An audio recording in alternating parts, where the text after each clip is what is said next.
Shalom, muita paz, muita luz. Na luz da verdade do real Messias Emmanuel Bidrushim. Oremos. Senhor nosso Deus Pai, nós lhe pedimos, abençoe-nos por meio da tua sagrada paz, amor e sabedoria, para que possamos vencer nossos desafios diários e servi-lo com fidelidade na tua luz da verdade. Amém. Hoje é sábado, dia 29 de maio de 2021, aproximadamente 27 graus, agora 26, 27 graus, faz sol, o tempo tem previsão que vai ocorrer algumas chuvas, ventando, está com vento relativamente fortes, intensos, acho que uma passagem, uma frente fria, né? Então, muito bem. Eu sou leitor, meu nome é Antônio César Domingues Cedo, leitor da mensagem do Graal do Senhor Emmanuel Bidrushim, o Real Messias. Né? Eu estava no vídeo anterior falando sobre a tábua de salvação, né? Que é a mensagem do Graal. Ela tem que servir como tábua de salvação.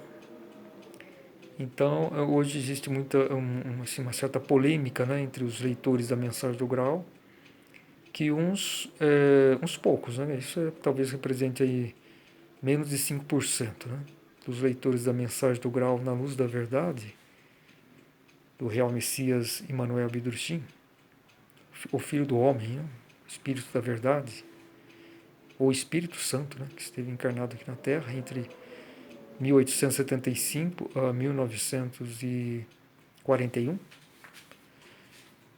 existe uma certa polêmica, né, sobre essa questão.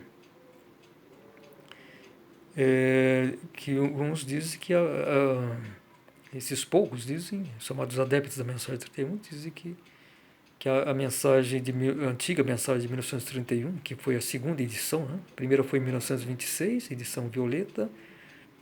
A segunda foi em 1931, que foi chamada a Grande Edição. E nessa época ainda se previa que tudo seria cumprido, né? Os convocados não iriam falhar, a humanidade iria reconhecer o Messias, Emmanuel Bidrushim, o Filho do Homem, né? Que Jesus Cristo havia prometido. Mas isso houve esse falhar, né?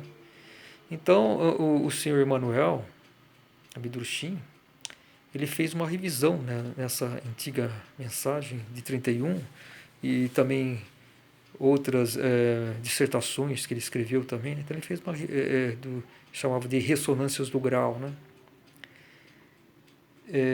Que deu um total, ele tinha mais ou menos aproximadamente 200 dissertações no total, né, disponível. Então ele, vamos dizer assim, retificou, então reformulou a sua mensagem para 3 volumes. Então, esses três últimos anos de vida dele, ele utilizou para isso. Existem muitas evidências que foi ele mesmo. E por fim, a própria palavra de Frau Maria, né? Que é a viúva dele, que sempre foi fiel esposa. As dissertações de que Messias Bidrushim começou a escrever a partir de 1923 até 1938, sempre foi no período que ele conheceu, né? Que ele era casado com Frau Maria. Ele a conheceu em 1920 ou 1919, né? Logo no final da Primeira Guerra Mundial. Então ela sempre esteve com ele, fielmente, né? E foi através... Eu até penso que sem o concurso de Frau Maria, que posso dizer, ela na Terra era nossa mãe, né? Nossa mãe divina. Sem o concurso dela, o Senhor Messias Bidrushim, penso eu, não estaria inspirado, então, perfeitamente fortalecido, né? para poder redigir a sua mensagem do grau. Então, Frau Maria foi uma pessoa extraordinária, né? Então, só o fato de toda a vida que esteve ao lado do Senhor, fielmente, isso já é uma garantia, né? Deveria ser uma garantia para todos os leitores da mensagem, que seguir a orientação dela, né? O que ela disse, né? Então, a palavra dela, após o encerramento da Segunda Guerra Mundial, né? Ela era viúva, então a maior parte dos leitores da mensagem seguiram as orientações dela. Então, quando ela disse que o Senhor preparou a mensagem, reformulou a sua mensagem, a sua antiga mensagem do grau, para 3 volumes, isso deveria todos acreditarem, né? Se tivessem um coração puro, né? Não deveriam jamais duvidar dela, né?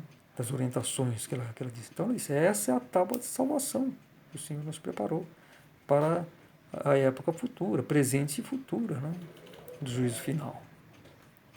Então ela disse, quando imprimiu essa terceira edição, que passou a ser oficial entre 1949 e 51, ela seria a única válida para os novos tempos. E a antiga mensagem de 31, ela se tornou inválida, por isso que veio a orientação para que se queimasse essa mensagem. Porque ela só acusaria o ser humano. Agora, alguns poucos acharam que essa antiga mensagem era real, não acreditaram nas palavras dela, acharam que o pensamento dos adeptos, né, da mensagem de 31, que ela autorizou o primeiro apóstolo do Messias Abdushim, que foi Herbert Wohlmann, que foi o primeiro apóstolo do Senhor, consagrado apóstolo em 1930, né? Ele era casado com a terceira filha do primeiro casamento de Frau Maria. Ela era viúva de guerra, da Primeira Guerra Mundial. Depois ela conheceu o senhor Messias Abdushim, que também tinha acabado de se separar da sua primeira esposa, né? O Maria Abdushim, ele teve um filho, nascido em 1899, que ele faleceu em combate na Primeira Guerra Mundial. Ele tinha uma filha adotiva, né, Edith, que na verdade não era uma filha natural.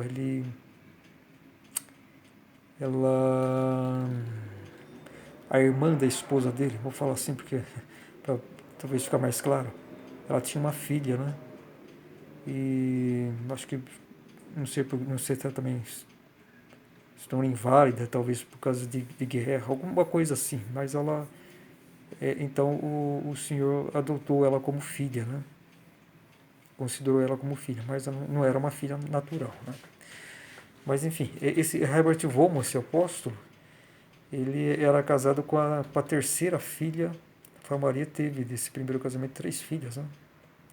A mais velha, Irmingard, que nasceu em 1908, Alexander, 1911, e Elizabeth, 1912. Então, essa terceira filha de Frau Maria, do primeiro casamento, que se casou com Herbert Wohlmann. Mas, enfim, esses adeptos da mensagem de 31, eles dizem que Frau Maria autorizou Herbert Wohlmann a adulterar a mensagem do grau e formulá-la em 3 volumes. Então eles não acreditam que foi o Senhor que fez isso. Agora tem que se levar em conta também que o Senhor estava impossibilitado de continuar a sua missão, divulgar a sua missão. Ele teve sua gráfica der Ruf, que ficava em Munique. Em agosto de 1937, ela foi interditada pelos nazistas, né, para a proteção do povo e do Estado. Censuravam tudo que não estava de acordo com o partido nazista, né? Que considerasse uma ameaça, né? Como é até hoje. É uma característica muito comunista, né? Que não tem democracia, né? Agora eu vou falar um pouquinho de política, né? Vamos ver na China, né? A China hoje é o principal regime comunista que existe. Eles não admitem. Por que eles perseguem os cristãos, os ditos cristãos? Né? Porque eles sentem ameaça. O único poder que eles percebem, o comunismo chinês, o sucesso do comunismo chinês, né, no tempo contemporâneo, se alicerçou na economia. Porque foi se tornou um comunismo de mercado. Né? Então, devido a grande preparo assim, da educação, a disciplina, vamos dizer assim, o caráter do povo chinês, possibilitou virar essa potência econômica que é a China hoje. Então o comunismo se salvou lá por causa disso. Mas eles sentem que o único. Eles existem, tá forte hoje por causa dessa associação que fizeram com a economia, né? Essa questão comercial. E, mas então o que acontece? Lá, o Partido Comunista Chinês sabe que a única ameaça séria para o comunismo é o cristianismo. Você começar a influenciar, mesmo se cristianismo adulterado, né? Então é a única ameaça. E da mesma forma a gente percebe que os evangélicos, enfim, os cristãos todos, né? Qualquer que seja a corrente católica, mas principalmente os evangélicos, né? Que tomaram muito poder ultimamente, nas últimas décadas, né? Muita influência, eles temem o comunismo. Quando eles combatem o comunismo, assim, eles estão, na verdade, o principal interesse é conservar a influência, né? Eles não estão, assim, verdadeiramente interessados na salvação do ser humano. Porque, na verdade, eles estão oferecendo também, eles estão oferecendo pedras em lugar de pão. Não tem um verdadeiro pão espiritual. Todo o dito cristianismo hoje oferece pedras em lugar de pão, como disse Cristo, né? Sobre os, eh, o judaísmo daquela época, né? Aqueles dirigentes, né? Que ofereciam pedras em lugar de pão. E a mesma coisa acontece hoje no dito cristianismo. Então, quando o cristianismo ele combate assim tanto o comunismo, o petismo, né? O principal interesse é poder, influência, né? Não é assim a verdadeira salvação humana. É a ganância, a presunção. Agora, lógico que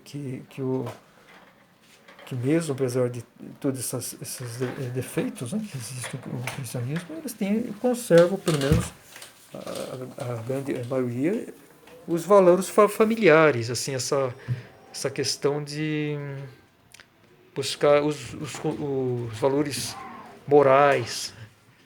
Então, nesse aspecto, está ok, né?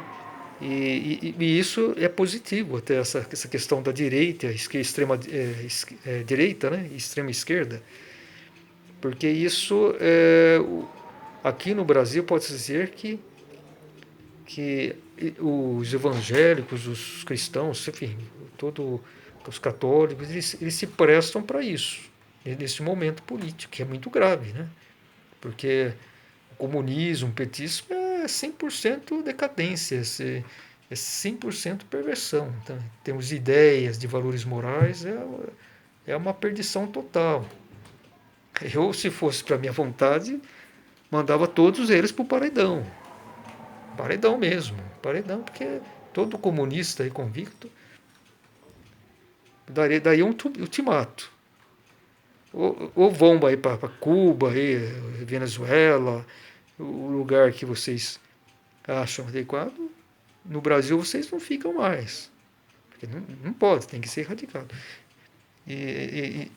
Agora, a única coisa, a extrema-direita, mesmo um governo militar, ele não garante, né, a extinção do comunismo. Ele não porque, vamos dizer, o regime militar ele é sempre transitório, porque é só em termos assim da emergência, né, social, aí o exército tem que intervir. Então é necessário. O regime militar de 64, que durou até 85, foi muito necessário. Mas ele não é um regime permanente. Vamos ver, a classe política que tem, né, que é adequada para a questão de função de Estado e de governo.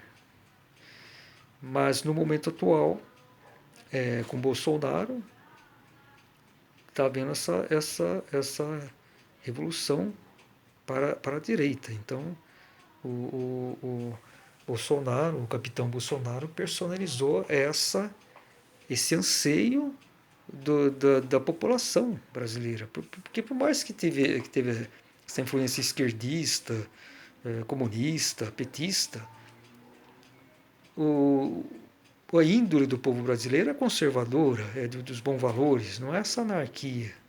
Né? E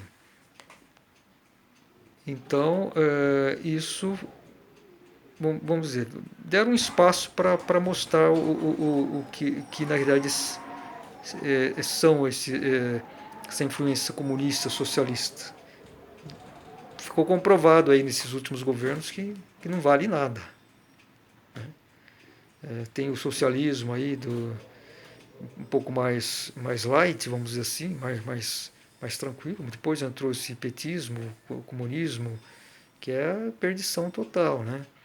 A única coisa que tentaram sobreviver é atrair as pessoas mais humildes, enfim, essa classe trabalhadora, e, enfim, aliando com a questão econômica também, para tentar um certo fortalecimento. Mas é perdição total. Né?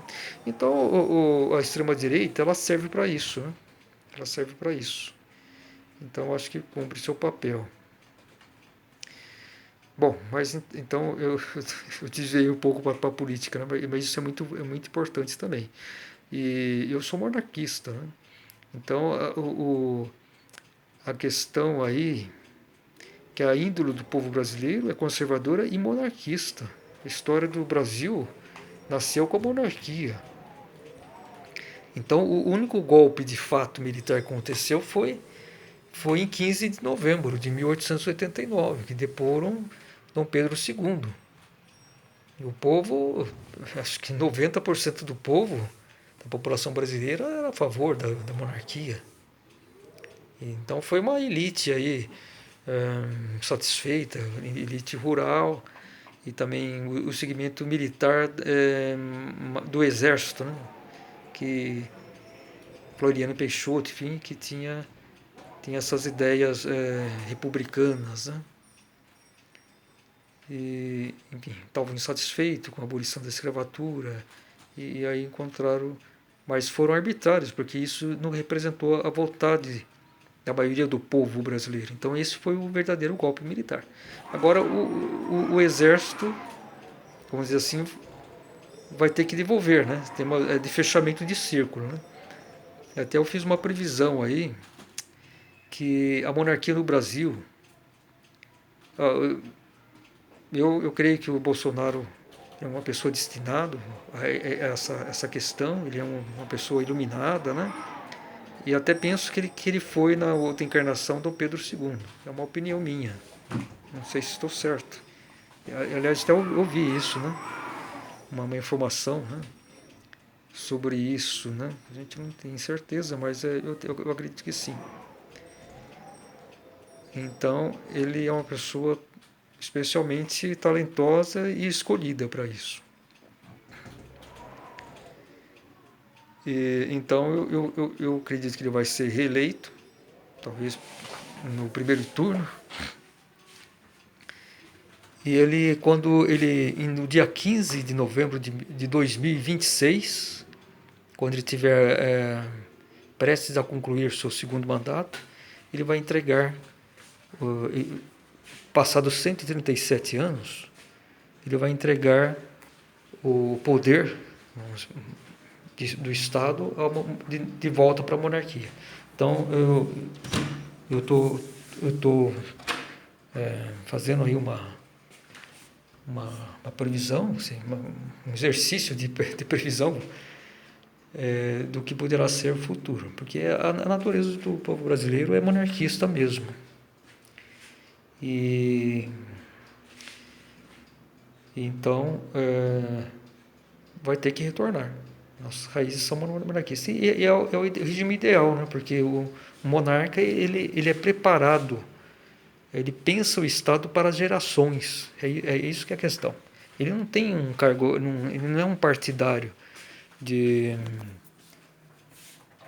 ele não tem interesses partidários. Agora, o que é importante da monarquia? Porque a monarquia ela é o único regime que garante que o comunismo não vai existir, porque não existe nada mais oposto que a monarquia e o comunismo. Né? Ideia socialista, comunista. Você pode ver lá na França, a revolução que houve lá. Né? Revolução de 1789. Trucidou lá a família monárquica, Luís XVI e sua família. Na Rússia, o Lenin, enfim, aquela turba lá de malucos, vamos dizer assim. Malucos pelo poder, né? As suas ideias completamente fora de sintonia, né? com a paz, com a harmonia, né? Com a boa índole, com a boa vontade. Não, é simplesmente ideias obtusas, né? Que vão se alimentando, né? Conforme existem as centrais de pensamentos, né? Cada pessoa sintoniza com a sua central, né? Se quer sintonizar no amor, na pureza, na justiça, ou quer se sintonizar no ódio, né? Nas baixas paixões. Então são as centrais de pensamentos. Então existe essa questão. Então a monarquia ela é totalmente oposta ao comunismo, né? Lá na União Soviética trucidaram, né? Também a família monárquica. Da mesma forma que aconteceu na França, né? Anteriormente na França. Então a volta da monarquia no Brasil vai garantir que o comunismo não vai existir mais. E, enfim, nenhum regime pode garantir. A própria república é um regime que possibilita, né? Os gananciosos, fica segmentado os interesses particulares de segmentos e não vendo a sociedade como um todo. Claro que tem que existir os partidos, mas dentro de uma ordem, de uma direção, de um Estado, né? Do alicerce de um Estado que é representado pela monarquia. Aí se torna realmente uma harmonia, né? A monarquia parlamentarista. Então vemos até o regime, por exemplo, república parlamentarista que existe, por exemplo, na Alemanha. Também não é adequado, porque o presidente, né, que faz as funções de Estado, ele tem um cargo eletivo, transitório, e ele tem o seu partido. Então, não representa. O Estado tem que ser representado por uma família, que dá também um exemplo, né, de família, porque nós nascemos uma família, né? Temos que ter essa visão. O próprio Deus ele tem uma família. Tem a rainha Elizabeth primordial, a primeira criatura que ele fez, e dele nasceram os seus dois filhos, Jesus Cristo e Emmanuel, o Espírito Santo. Então, tem que ter essa base familiar, esses exemplos que vêm do próprio Deus, né? do mais alto que existe. Né? Então, sem essa visão de família, do propósito de uma família, a sociedade ela vai se desagregando. E é justamente o que acontece com a República, que é um pensamento puramente segmentário, né? Interesses particulares. Então ela vai desagregando. E aí os espertos também aparecem, né? Como os comunistas, os petistas, com essas ideias. E eles são muito perigosos porque eles colocam o comunismo, esse pensamento comunista, o partido, as ideias comunistas como uma religião. Então a religião mesmo, assim, a espiritualidade para eles praticamente não existe. O que existe é o partido, as ideias do partido. Né? Então isso é muito perigoso.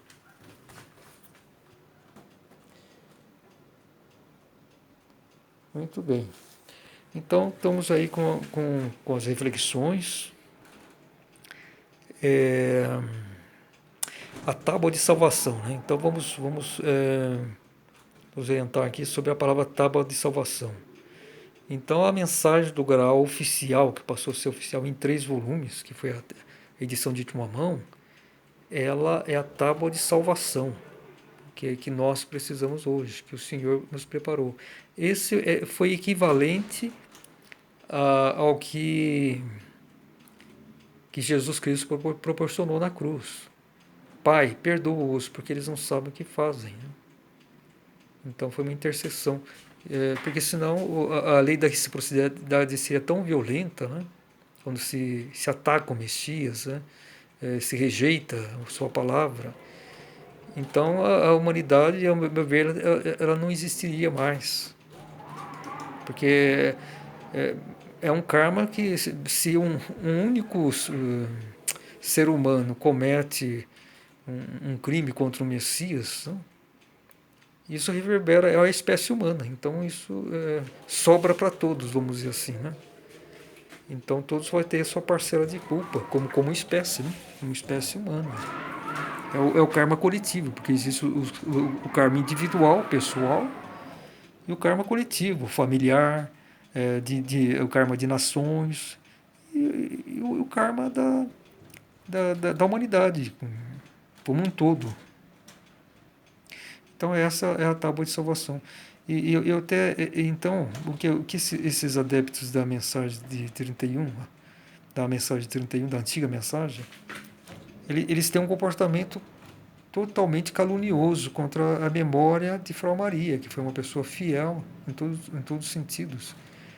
E quando ela assumiu a presidência do Movimento Internacional do Graal, após